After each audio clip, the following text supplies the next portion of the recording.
നടത്തി. ഇത്രത്തോളം യഹോവ സഹായിച്ചു. ഒന്നുമില്ലായ്മയിൽ നിന്നെ ഉയർത്തി. ഇത്രത്തോളം യഹോവ സഹായിച്ചു.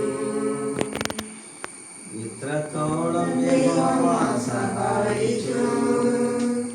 ഇത്രത്തോളം ദൈവം എന്നെ നടത്തി. ഒന്നുമില്ലായ്മയിൽ നിന്നെ ഉയർത്തി. ഇത്രത്തോളം യഹോവ സഹായിച്ചു. സ്വർഗസ്ഥനായ ഞങ്ങളുടെ പിതാവേ, നിന്റെ നാമം പരിശുദ്ധമാണമേ, നിന്റെ രാജ്യം വരണമേ, ഇഷ്ടം സ്വർഗ്ഗത്തിലെ പോലെ ഭൂമിയിലുമാകണമേ. ഞങ്ങൾക്ക് ആവശ്യമായ ആഹാരം തരണമേ. ഞങ്ങളുടെ കർത്താവിന്റെ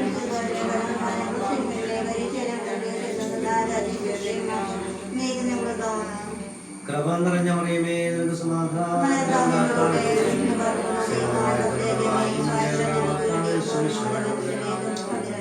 മാതാവായ ഞങ്ങൾക്ക് വേണ്ടി ഇപ്പോഴും ഞങ്ങളുടെ മനസ്സമേതും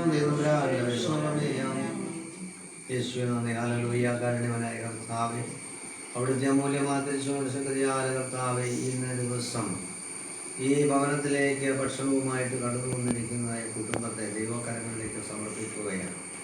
കർത്താവേ, പരിശുദ്ധാത്മാവിൻ്റെ അഭിഷേകത്താൽ വീണ്ടെടുക്കുവാൻ തക്കവണ്ണം എന്ത് കാര്യങ്ങൾ മനസ്സിൽ ഉദ്ദേശിച്ചാണോ കടന്നു വന്നിരിക്കുന്നത് ആ മേഖലകളെ കർത്താവെ 30, 60, 100 മേനികളായിട്ടുള്ളത് വർദ്ധിപ്പിക്കുവാൻ ഈ ചെറിയവന് ചെയ്യുന്നതൊക്കെയും ഉണർന്ന ക്രിസ്തുവിനാണ്. ആ ഒരു ബോധ്യത്തോടെ മുന്നോട്ട് നീങ്ങുവാൻ ദൈവത്തിൻ്റെ വലിയ കൃപ ചൊരിയണമെന്ന് പ്രാർത്ഥിക്കുന്നു.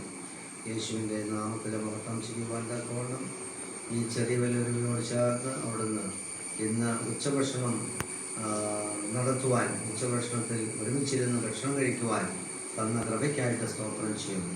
യേശുവിൻ്റെ നാമത്തിൽ മഹത്വം ഉണ്ടാകണമേ. കൽവരിയിലൂടെ രക്തത്താൽ വീണ്ടെടുക്കണമേ. അമ്മ മാതാവിൻ്റെ സർവീസുമാരുടെ മധ്യസ്ഥപ്പെട്ടുകൊണ്ട് പ്രാർത്ഥിക്കുന്നു.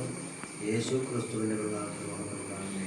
പിതാവാം ദൈവത്തിൻ്റെ സ്നേഹവും ഏകജാതനായ പുത്രൻ്റെ കൃപയും പരിശുദ്ധമായ സന്തോഷവാസവും ഈ പ്രാർത്ഥനയോടുകൂടെ, ഈ കൂട്ടായ്മയോടുകൂടെ, ഇന്ന് തന്നിരിക്കുന്ന ഭക്ഷണ മേഖലകളോടുകൂടെ ഇന്ന് നാളും ഉണ്ടായിരിക്കുമാറാകണമേ.